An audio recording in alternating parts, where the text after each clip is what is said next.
hanya lelaki sahaja yang mustautin. Tu. Hanya lelaki sahaja yang boleh hadis sembahyang raya. Dan perempuan dituntut ke? Perempuan dituntut. Mazhab Hanafi Hambali tak ada perempuan. Tidak dituntut berjemaah sembahyang raya perempuan. Mazhab Syafi'i, mazhab Maliki hanya dituntut kepada perempuan tua sahaja hadis sembahyang raya di Masjid Surau. Perempuan tua ni pula mari dengan pakaian bersih, pakaian harian yang tidak ada sebarang perhiasan, yang tidak ada sebarang solekan. Mari gitu je. Ni perempuan tua ni pun bukan mari dengan jangok. Mari dengan jangok pakai comel tu makruh. Makruh jika tidak jadi fitnah. Fitnah jadi hukum haram pula. Anak dara awal lagi dah makruhnya. Yang kita mari raya berjujuk anak dara tu, itu norma lama, adat lama yang tidak menepati syarak. Kita balik pada syarak. Dimulai dengan sembahyang raya puasa baru ni. Mai di rumah belakang kan? Diimamkan oleh ayah lah ataupun anak lelaki yang besar. Gitulah. Tapi waktu tu orang lelaki pun tak boleh nak sembahyang raya. Dimula situ. Cuma situnya disunatkan baca khutbah. Tu je lah. Diimamkan oleh lelaki sembahyang raya, bagus sunat baca khutbah. Sekarang ni raya haji, hak lelaki di surau masjid belakang. Hak puan sembahyang di rumah. Tak ada lah khutbahnya. Tapi sembahyang di rumah lah. Mak jadi imam.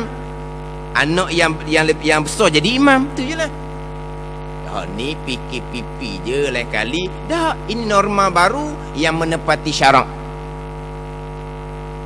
Tak ada ni. Lain kali kalaulah boleh pergi dah Masjid Suraunya, dalam mazhab Syafi'i kitanya hanya membenarkan mazhab Syafi'i dengan mazhab Hambali. Mazhab Hambali hanya membenarkan, tak mengapalah bagi perempuan-perempuan tua nak menghadiri sembahyang raya di Masjid Surau. Mazhab Hanafi Maliki tak ada. Perempuan tak ada. Gimana? Kita sembahyang raya penuh dengan anak dara. Kena siap kawasan untuk perempuan penuh anak dara. Tu makruh tu. Makruh jika tidak bawa fitnah. Ni mazhab Syafi'i ni. Kalau mazhab Hanafi Maliki tak ada. Tak boleh. Perempuan muda tak boleh langsung daripada awal lagi dah. Tu hak sembahyang raya. Ni ketika ibadah korban. Ibadah korban pun gitulah. Nak supaya anak kita, bini kita boleh sama-sama tengok korban yang terlakukan sembelih di rumah masing-masing. Boleh di rumah masing-masing.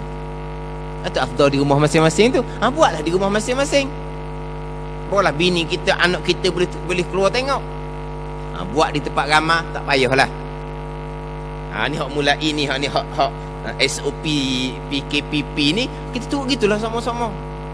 Perasan dah selama ni ketika nak sembelih lembu, lapar lembu, bagi lembu tu, orang puan duduk mana? Duduk satu kemah suku. Ada kemah suku ni tulis perempuan gitu. Apa cerita kau? Tak apalah, kita ada 4 minggu ni, kita boleh panjang lagi cerita bab ibadah korban ni. Nak tanya sikit lah.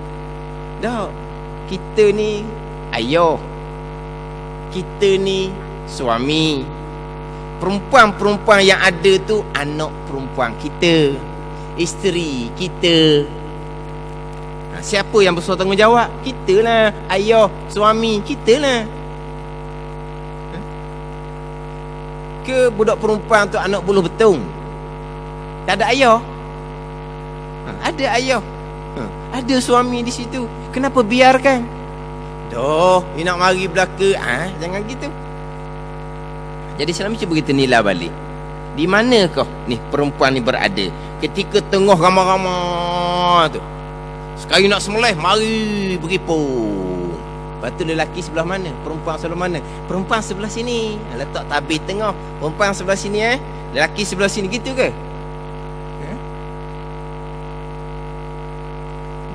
Lepas tu masa lapar, Masa bawah kemah tengah bagi ya. Ni hok puan tu tunggu tunggu nak tengok orang ni hok dia kata hok daging besar sikit dia kata. Jangan hok puan ni, mata dia tajam. Kita orang lakinya selesai bagi 7, ambil je mana-mananya. Hok puan tak. Dia cuk dah. Pada dia cuk mana? Tak cuk dah. Ada cuk. Dia cuk dah pada bahagian-bahagian tu timbangnya. Sama je daging ada. Dia ni dia tajam. Boleh ambil pah dia jembul lalu dah. Tak ada tu dia nak dicuk tu. Lama dah dicuk. Kita orang lelaki kata dah buat apa pula lah timbang dah tadi kan. Yang jadi macam nak jember nak. Jadi kita tak faham. Perempuan di peseng gitu. Tapi nak cerita macam mana keadaan. Tempat yang ramai-ramai hijab orang lelaki gitu. Sekarang ni tak ni. SOP ni. Hanya petugas sahaja. Yang lelaki sahaja. Yang perempuan tunggu rumah. Ni hak normal baru SOP untuk musim PKPP. Hak ni lah kita kena pakai sampai bila-bila. Siapa yang nak ambil tahunya? Tadilah ayah dan juga suami. Kita nak suruh anak kita, isi kita tengok, kita melakukan ibadah korban di rumah masing-masing. Yang kita kata sekarang ni agak sukar sedikit lah. Tak apalah, kita pakat buat di majlis surau pun tak apa. Tapi kita kena jagalah hukum hakam dia ni. Hukum hakam, kita buat ibadah korban. Yang ambil bahagian satu bahagian sahaja. Kemudian kita bawa semua satu keluarga. Yang mana apa yang kita lakukan tidak menempati syarak. Takut akhirnya kuruh ibadat sunat kita tu. Tak padang ibadat sunat kita dengan perkara yang bercanggah dengan syariat yang kita lakukan. Hak adat lama, norma lama, tinggal belaka tu.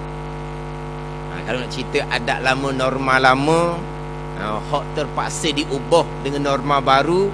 Musim PKP ni banyak, terutama sekali orang perempuan banyak.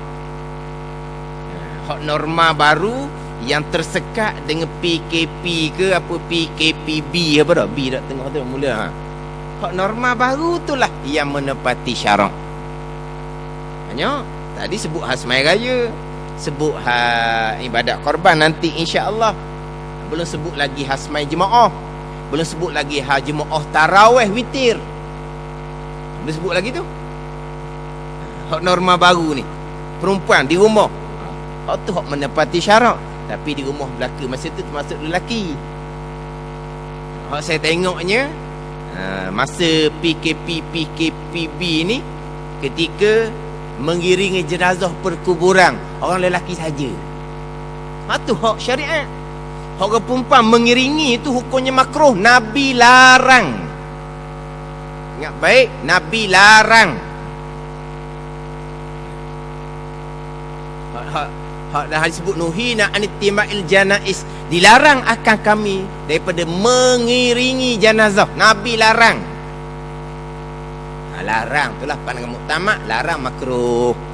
Kadang kata larang haram, tapi Nabi larang. Jangan kita ketika menguruskan perkumpulan mak ayah kita, keluarga kita buat perkara dilarang oleh Nabi. Jangan. Tapi Terengganu kita ni ramai orang perempuan yang mengiringi jenazah, tu dilarang. Tapi pada masa Covid PKPB tu tak ada orang perempuan. Alhamdulillah. Itu yang menepati syarak.